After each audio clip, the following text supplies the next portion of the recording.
Este fue el primer episodio de Crónicas de la Computación que se transmitió en 1983. Al iniciar esta serie tenía de copresentador a Gary Kildall, que era mucho más que un presentador. Era uno de los personajes más importantes en la historia de la computadora personal. Gary murió en 1994 dejando un legado igualado por muy pocos en su campo. Hoy vamos a dedicarle un programa entero a Gary Kildall para ilustrar su papel en el desarrollo de la computadora personal en esta edición de Crónicas de la Computación.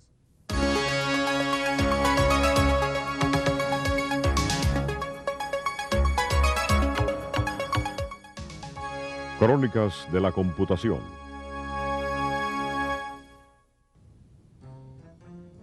Crónicas de la Computación les llega a ustedes cortesía de la compañía Hewlett Packard, que colabora con los líderes de la industria para asegurar la compatibilidad general en toda la red. Es una innovación en materia de colaboración. Ha proporcionado fondos adicionales la Intel, fabricante del procesador Pentium. Y también Progress Software, que crea instrumentos útiles para sistemas informáticos empresariales. En una cuadra residencial de Pacific Grove, California, hay una modesta casa con una historia impresionante. Detrás de su garaje, en una pequeña habitación, ocurrió un acontecimiento trascendental en la historia de la computación personal.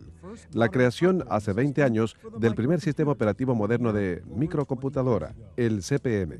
Su inventor fue el joven maestro de informática Gary Kildall. Tras desarrollar su programa de control para microcomputadoras o programa monitor, a principios de los años 70, Kildall se dio cuenta del potencial de una mini computadora para fines generales. Kildall ya usaba una computadora portátil cuando la computadora de escritorio era apenas un sueño. Conocí a Gary en 1973 en el laboratorio de informática una tarde. Era un joven pecoso y pelirrojo de mucho entusiasmo. Vestía pantalones de piernas recortadas y entró en el centro con un maletín de cuero que abrió y conectó a un teletipo, un ASR-33. Era una computadora personal completa, la primera que vi en mi vida, y me volví loco. Quería saber dónde la había conseguido y cómo, qué podía hacer y cómo conseguirme una. Gary estudió informática en la Universidad de Washington, donde obtuvo un doctorado. Pronto pasó a la Escuela Naval de Posgrado en Monterrey, donde más tarde fue profesor. En los años 70, las semillas de la CP/M le quedaron implantadas durante su época de profesor en Monterrey. Siguió trabajando en el proyecto en su casa y luego en esta pequeña oficina encima de un restaurante en Pacific Grove. Lo primero que oí decir que había hecho Gary me llamó la atención. Inventó un sistema programático llamado PLM y lo implantó para las microprocesadoras Intel para demostrar que el modelo 8080 era una verdadera computadora y no un simple controlador de hornos de microondas, sino efectivamente una computadora. Es decir, que Gary ideó un sistema o lenguaje de programación para microcomputadoras. Muchos pudieran decir que eso no es gran cosa, pero en aquel momento lo fue. Él inventó el sistema y luego, para demostrar su utilidad, ideó el CP/M. Gary creó el sistema operacional tomando como base el microprocesador Intel para demostrar lo que podía hacerse con microprocesadores. Y en 1975, cuando él lo hizo, fue un hecho revolucionario. El enfoque que usó Gary para la computación estaba muy adelantado respecto a la época. Cuando era consultor de Intel, ofreció venderle el sistema CP/M, pero Intel lo rechazó. En 1976, Gary y su esposa, Dorothy, fundaron la compañía Intergalactic Digital Research, luego simplemente Digital Research, en su propia casa. Al principio, la Digital Research Incorporated, o DRI, lo era todo. Aunque el sistema operacional es apenas un recuerdo hoy, su función en el desarrollo de la microcomputadora fue vital. Lo importante de la labor de Gary es que fue el primero en introducir un sistema operacional para computadoras personales, comenzando a sentar las bases de todos los sistemas operacionales de computadoras personales, las raíces del diseño de equipos y aplicaciones. Lo principal del sistema CPM, que era distinto del ofrecido por los demás, era que Gary había hecho una separación lógica del sistema físico I/O de lo que se llamaba el BDOS. El sistema físico I/O se denominaba BIOS, o sea, el sistema básico I/O, término que Gary usaba en los primeros CPM. El BDOS era el sistema básico para operar discos. El sistema era independiente del equipo específico que había que incorporar en la microcomputadora. Téngase en cuenta que en esa época el principal sistema operacional de microcomputadoras era Unix y no era posible trasladar actividades de programas aplicativos de una máquina Unix a otra a menos que fueran idénticas. Así que fue una innovación notable. El sistema CPM se vendió muy bien y la DRI creció y se mudó a una nueva planta más grande. El número de empleados pasó de 9 a 24. Cuando llegó la primera mini computadora era demasiado grande para el edificio, así que lo tuvieron que levantar de sus cimientos para colocar la máquina. Gary le dijo a su personal que le iba a aumentar el sueldo a todo el mundo. El crecimiento fue fenomenal. Para agosto de 1982, el boletín de la empresa afirmó que los ingresos habían subido 1000% en 2 años. La DRI ya tenía 200 empleados y el sistema CPM era la norma de la industria y el más popular de 8 bitios en el mundo entero. Cuando la industria de la computación se estaba iniciando, prácticamente consistía en la gran compañía IBM y unas cuantas empresas pequeñas. La industria de las computadoras centrales estaba dominada por gigantescos aparatos de computación que costaban millones de dólares. La industria de la computadora personal no fue un descendiente genealógico, por así decirlo, de esos antepasados. Surgió de manera totalmente distinta y en un lugar diferente. Y Gary fue su líder espiritual. Su compañía fue la más grande y exitosa de todas, y todas ellas siguieron su ejemplo. Todas.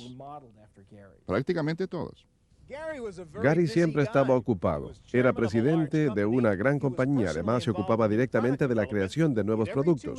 Pero cada 2 semanas se pasaba 4 horas conduciendo su auto por la carretera al borde del Océano Pacífico para pasarse un día ante las cámaras. En un momento conoceremos su actuación de anfitrión televisivo.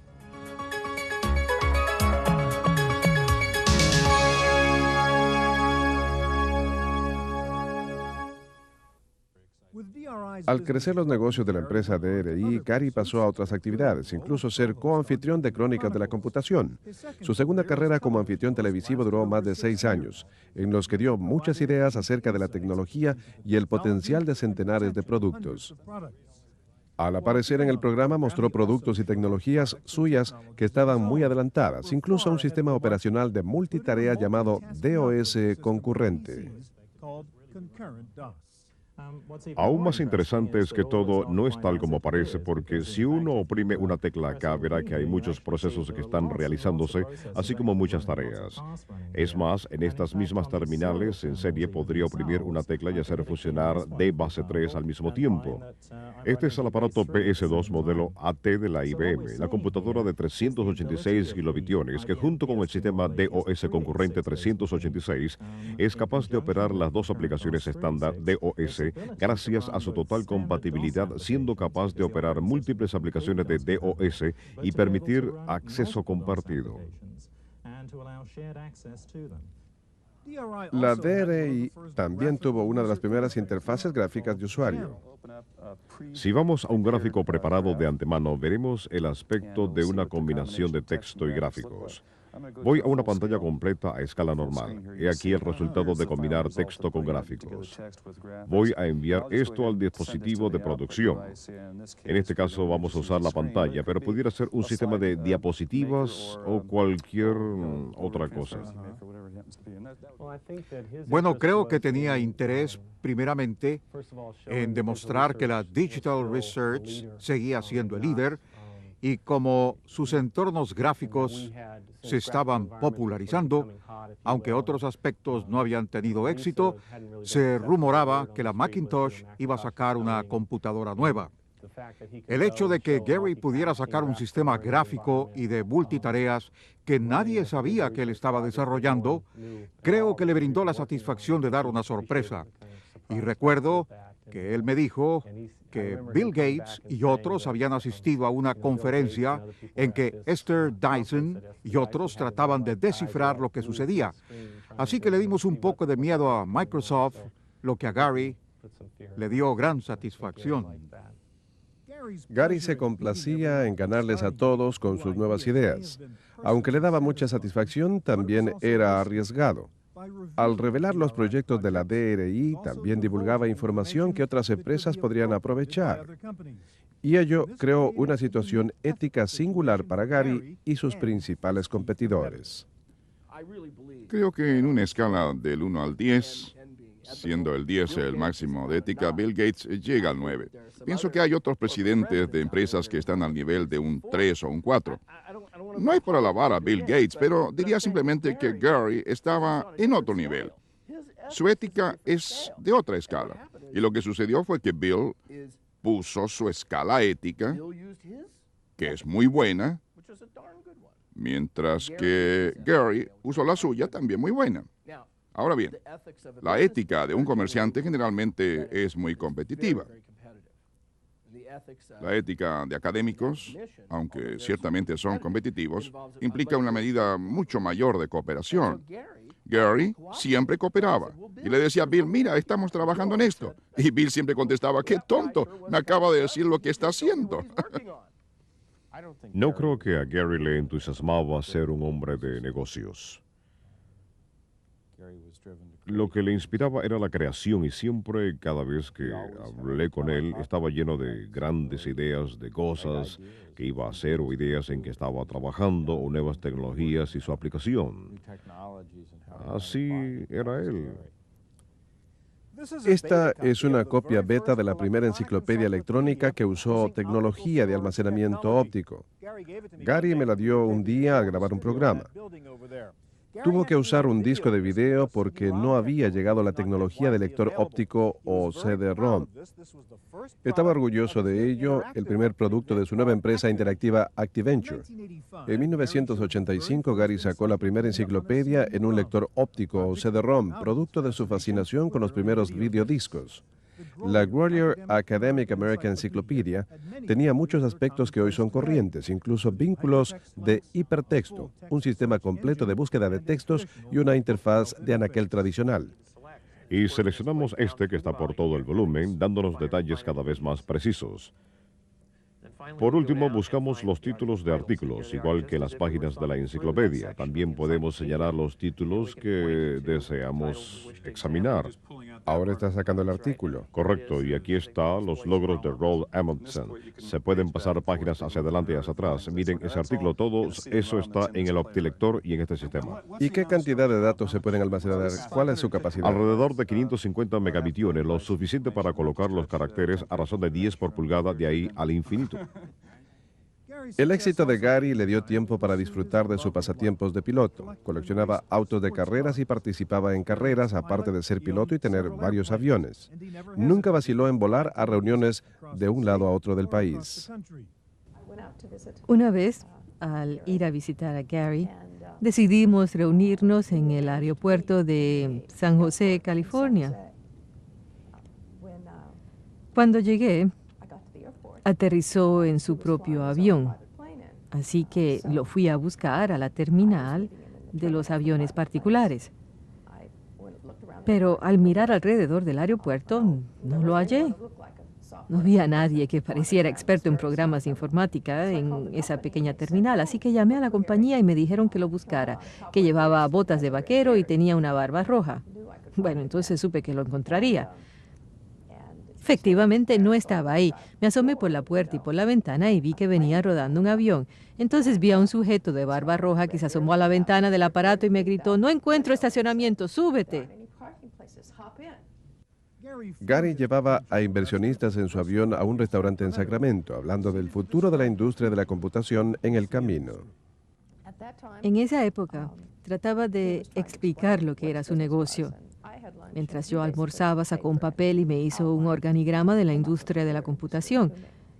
Me explicó cómo el sistema operacional controlaría ulteriormente la industria y cómo programas de aplicaciones funcionarían con él, y que una empresa de sistemas operacionales debía apoyar a las compañías de aplicaciones, aunque nunca debía hacer las suyas, lo que resultó ser un error fatal que había hecho su propia compañía. Aunque el éxito financiero de Gary le permitió acumular juguetes más veloces y grandes, sus contemporáneos lo recuerdan como un tipo muy divertido. Gary tenía la capacidad de la innovación y sin embargo también tenía una especie de espíritu muy libre y sorprendente. Como saben, Gary era muy informal y le gustaba charlar mientras agarraba un paquete de cerveza y se iba al lago a hacer esquí acuático. Ese aspecto de su vida era de lo más normal y nunca le causó problemas. Era un personaje singular y muy notable. Los primeros días de la industria de la microcomputadora crearon un ambiente emocionante que atrajo a empresarios aventureros y a los pioneros de la computadora que trabajaban fuera del ámbito de la computadora central. Era arriesgado, pero más satisfactorio. En esa época venía poquísima gente procedente de la verdadera industria de la computación para entrar en la industria de la microcomputación. La actitud en Silicon Valley en 1980 era preguntarse, ¿cuándo van a entrar en esta actividad las personas mayores y echarlo todo a perder? Esa era la impresión que teníamos y como éramos capaces de hacer tantas cosas, no nos preocupaba. La función del sistema CPM como norma operacional para computadoras personales no iba a durar mucho. En un momento la lucha entre CPM y MC2 y la verdad de lo que sucedió entre IBM y Bill Gates.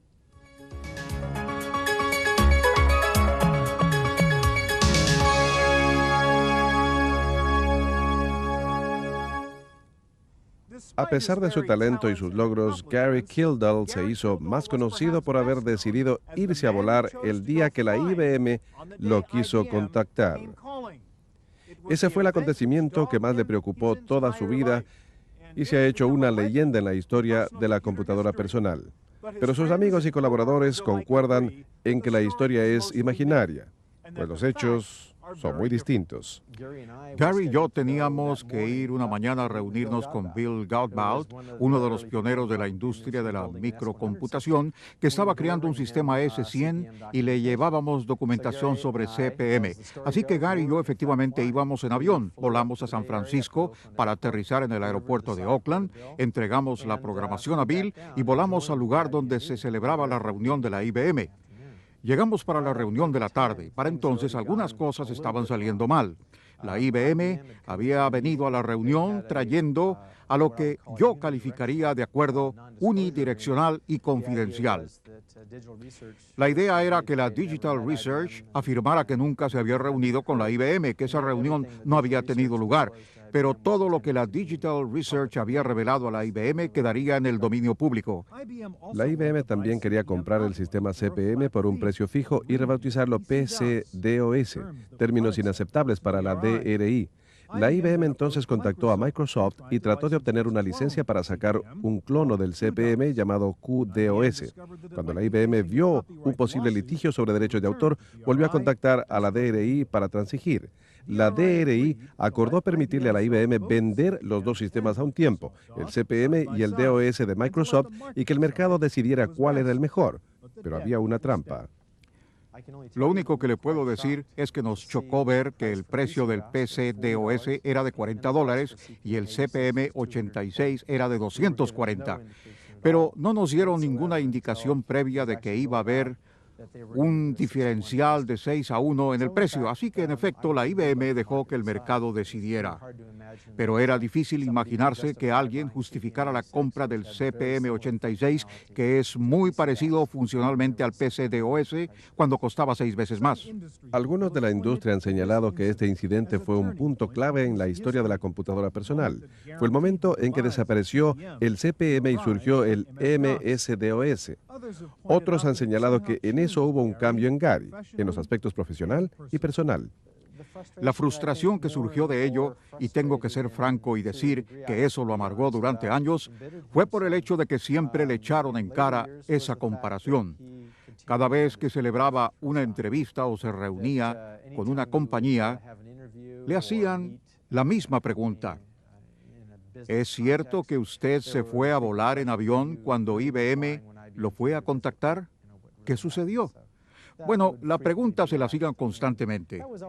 Y eso lo frustraba porque Gary estaba muy orgulloso de sus logros, del hecho de que había sido un factor clave en crear el sistema funcional abierto, que es la norma de la industria de hoy. Creo que Gary tenía el criterio de que la vida es así. Creo que tal vez lo que sí le remordía era que la gente no apreciaba sus aportes. Creo que todos los que se ven impulsados a hacer algo o son muy inteligentes se pasan algún tiempo pensando en las cosas que salieron mal.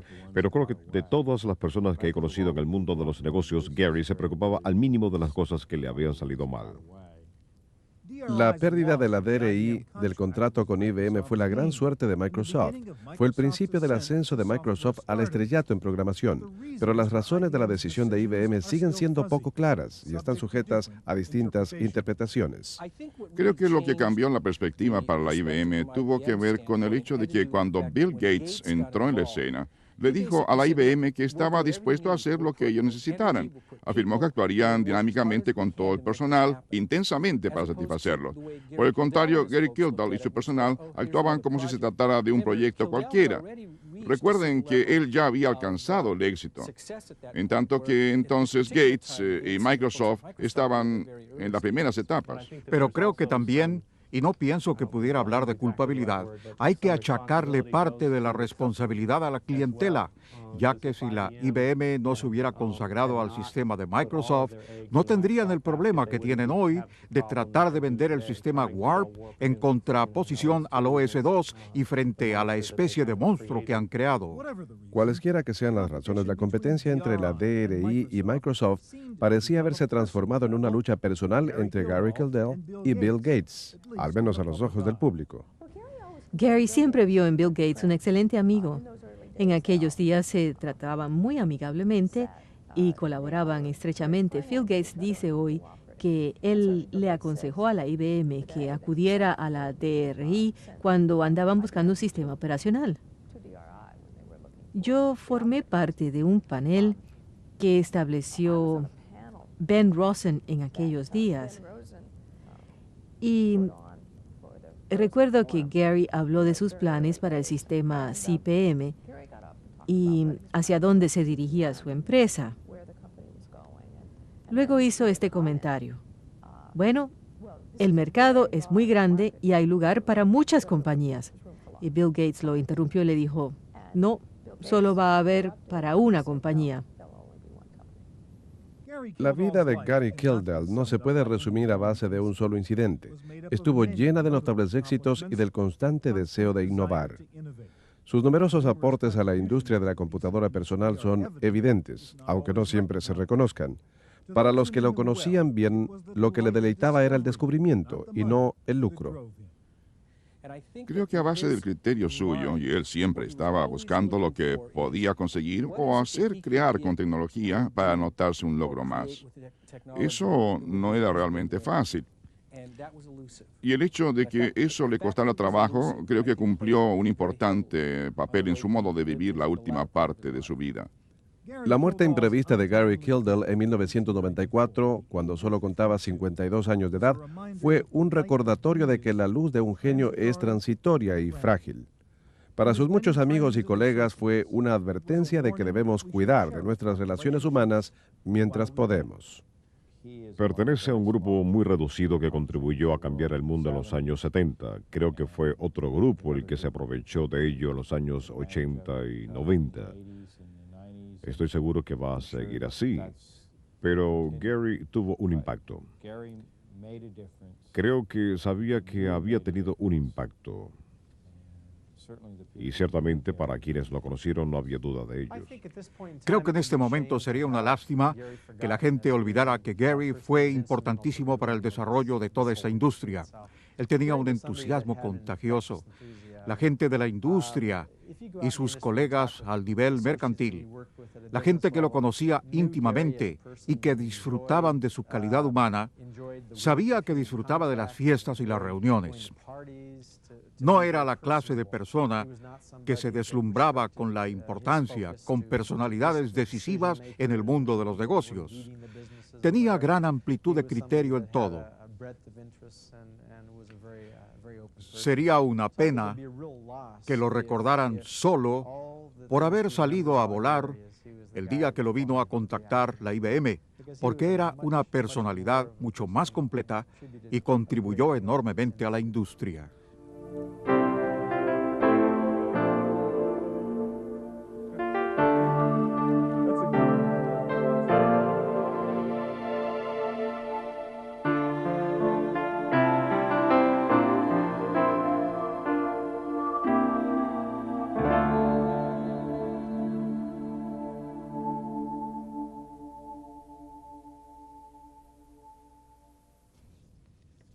Gary sí tuvo un gran impacto. Era un genio y un caballero.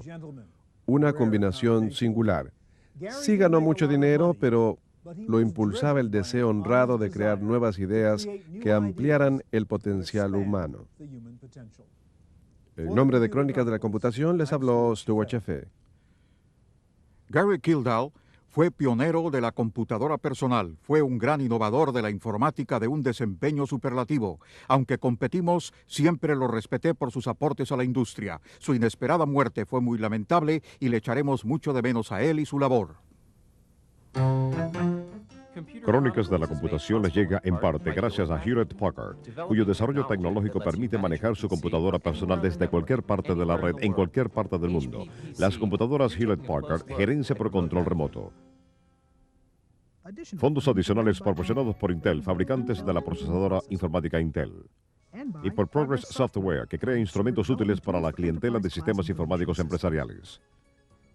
Puede adquirirse un videocassette de este programa. Crónicas de la Computación también publica un boletín con detalles sobre los productos que se muestran e información sobre los temas examinados.